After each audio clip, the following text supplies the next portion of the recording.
Hello everyone, and this is my review for WWE Smackdown on August 9th, 2016. And well, they started out the night pretty much promoting one of their main matches for tonight, which was Alberto Del Rio versus Randy Orton. Hey, seen that match before.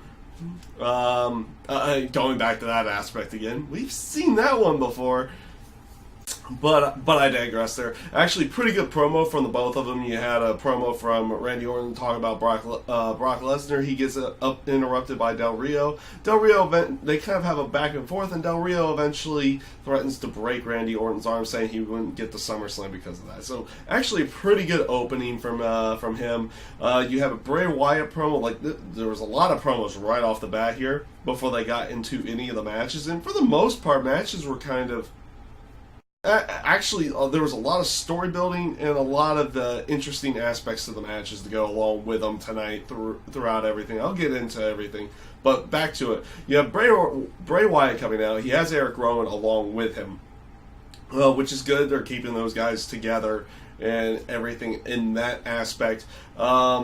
Eventually, as Bray Wyatt's cutting his promo, saying how he's the victim now and everything in that aspect, because Dolph Ziggler kind of had to cheat to win the week before, and going on that entire aspect of everything. He gets interrupted by Dean Ambrose, who he starts cutting his promo, gets invited into the ring for by Bray Wyatt to meet up against him and Eric Rowan. And I was like, okay, Dean was thinking about doing it just for the sake of doing it, but then I was like, yeah, you know what, this isn't necessarily the best idea. Dolph Ziggler comes out and kind of does what you normally expect from Dean Ambrose, just goes into the ring. And eventually Dean goes in there to help out Dolph Ziggler. They get left lying again, and it sets up for the tag team match later that night. Yes, they're going with the whole aspect of a tag team match between champion and challenger before the pay-per-view. So they're going with that side of everything. And it's interesting to see a little bit more of a heelish side from Dean Ambrose, because he's been playing face for quite some time, but you're seeing a little bit more of a heelish tendency with him and his storyline with Dolph Ziggler here. So it is kind of an interesting one to see. I'll talk about that match a little bit later. Up next, you had American Alpha going up against a couple local dudes. And there you had all the tag teams, all the tag teams except for Breeze Dango came out there. You had the Hype Bros, you had the Ascension come out there, and you had the Von Villains come out there. And they were all sitting back watching the match with American Alpha. American Alpha picks up the victory real quick, which eventually does lead into a brawl with all four teams after the match, where American Alpha clears the ring and is left standing, basically left looking really, really strong in this case. Not a bad way of going, but kind of what you're expecting there. And we'll see if they add the fifth team in there, because we know Breeze Dango is on SmackDown to go along with that. See if they have them be a part of this entire aspect which you would assume would be some kind of tag team tournament for when they decide to bring in the tag team titles to SmackDown. Up next, you have Becky Lynch, and it was supposed to be Eva Marie. She makes her typical entrance. This time doesn't feign an injury, but this time around has a wardrobe malfunction. The person who's writing this for Eva Marie, that's actually good stuff. I'm going to give them credit for this one. Instead of having her actually have matches and potentially get heel heat in the bad way, they're having her get the heel heat the right way. It's not necessarily it's good heel heat for Eva Marie. So when she does eventually have a match, the heel heat's already there. It's already established and everything like that. Becky Lynch cuts a pretty good promo afterwards, being coming off frustrated on the aspect of 2 straight weeks and something's happened, she can't have her match. She challenges anyone, she gets and Alexa Bliss comes out.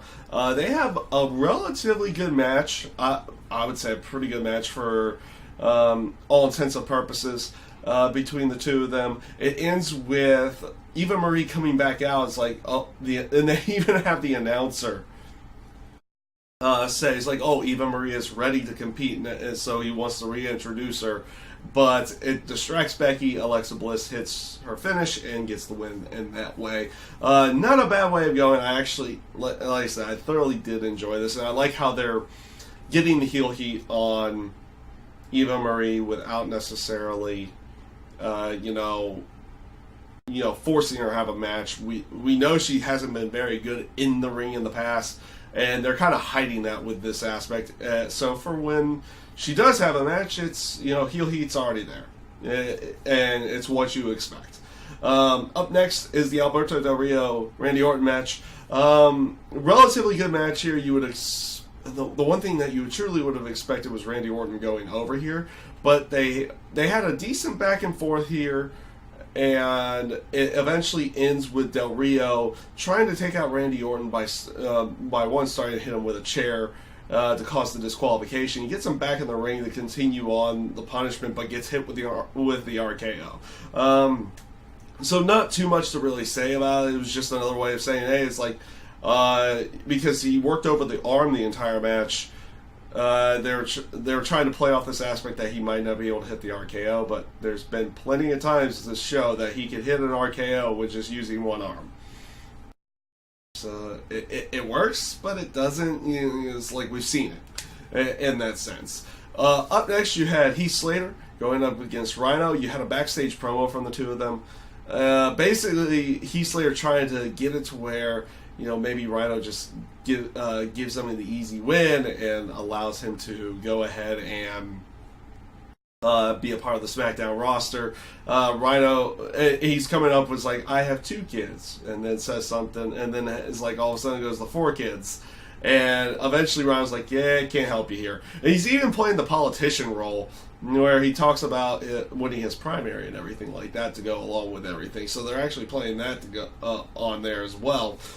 So as for the match, pretty good match between the two of them. Rhino goes over. I will say relatively quickly, but does go over with the gore. And of course, Heath Slater looks just completely frustrated. They were coming back from the commercial break, and Heath Slater walks into Daniel Bryan and Shane's dressing room or office, and they were going to offer him up a contract, but he just tells them all off and walks right on out. Even though he was about to be offered a contract, it was like Daniel Bryan and Shane were kind of impressed and wanted to offer him up a contract, and before they could even offer it to him, he does that bit. So they have that aspect. It's like he was about to get what he wanted, but he's not going to get what he wanted type moment. So we'll see where they go with everything here. Maybe he shows back up on Raw, or maybe they do something with him on SmackDown again. We'll see where they go with this Heath Slater thing. Up next was Carmella going up against Natalya. Alright match, not the best one possible. It was pretty much dominated by Natalya, and they play off the aspect she dominates, and then one slip up and she gets kind of submission and ends out tapping out. Like I said, not the best match. The good thing about Carmella is that she's pretty charismatic. On the microphone, and she's had good matches in the past too. I've seen her down in NXT. She's had good matches in the past, so she can put on a good match. This was probably just not her best showing. This was by both of them, honestly. This was not their best showing, but not bad overall. And they are going on the aspect of putting over the new women that are coming up from NXT with Alexa Bliss and with Carmella going over in a match tonight. So all in all, not too bad, but nothing special to really go about that as well. I mean, overall, SmackDown was rather enjoyable with the promos and how they were doing everything, but just some of the matches kind of came up a little bit short here. You also had a backstage segment from Baron Corbin with him beating up Kalisto. And, this is a good way of going. It looks like they're going to be doing some kind of Baron Corbin-Kalisto one-on-one match. I guess they could play off the whole David versus Goliath thing to go along with it. We'll see how everything goes with that. But, again, rather new feud. I know they did something with the... No, actually, they really didn't do anything with them down in NXT, now that I think about it. So this was probably one of those first times that they're working together, so not a bad way of going with that one either. You had a Miz interview talking about his match with Apollo Crews, and it was pretty much just Miz focusing on his wife, and they were doing this aspect where both of them were laying on the Renee Young's announce table to go along with everything. This was really, really good. Like, Miz just playing up the cocky heel in every way, shape, or form. I thoroughly enjoyed this promo where they do a bit where Renee Young's like, okay, let's take a look at Apollo Crews, and like all of a sudden when they come back, they're both just laying on the table. Like, okay. And then they eventually do something later in the night where they kind of take that away, where Miz gets duped by Scooby-Doo. Gets duped into the mystery machine as Scooby-Doo drives off in Miz's Audi. Okay, so they kind of took that away a little bit right afterwards as well. So this leads into the main event of the night, which was Dolph Ziggler versus Dean Ambrose. Or not versus, but Dolph Ziggler and Ambrose versus the Wyatts. Of course, as you would expect in this case, challenger and champion are teaming up for the night. Of course they're going to win against the established tag team as well. The match itself was not bad. I found it thoroughly enjoyable. Ziggler goes over in this one, gaining the pinfall for the match, so garnering momentum on that side of everything, but gets attacked by Dean and gets laid out by Dirty Deeds after the match. One doesn't feel good about Wyatt. Wyatt the Wyatt's not going over eventually in some way, shape, or form outside of the beatdowns and everything in that sense. But they're not putting him over in the terms of matches, and of course they're not doing anything for SummerSlam. They were just there to kind of put over Ambrose and Ziggler. I would like to see them do more with Bray Wyatt and everything in that sense, but I get why they put Dolph Ziggler over in the actual match. B, the whole aspect that Dean Ambrose is the last one standing. He gets one over on Ziggler this week, and like I said, playing a little bit more of the heel towards everything here over the last couple weeks. So it's interesting. Like I said, it's interesting to see Dean Ambrose work that side of everything. Overall, this week's SmackDown, I felt like it was pretty good. Like, there was good story built into things this week. I like how they're garnering the heel heat towards Eva Marie, and they're hiding the aspect that she probably isn't good in the ring still by writing the stuff that they have been writing for her. The stuff with the tag team division can be very interesting to see how they decide to go everything on that route. And the whole areas, like you have the Miz and Apollo Crews stuff that happened. Well, the Miz stuff that happened while they were putting over Apollo Crews. And the whole thing was Heath Slater as well. We'll see where they continue going on with everything. Overall, not a bad one. It had its downs to go along with everything, with the things that were rather good.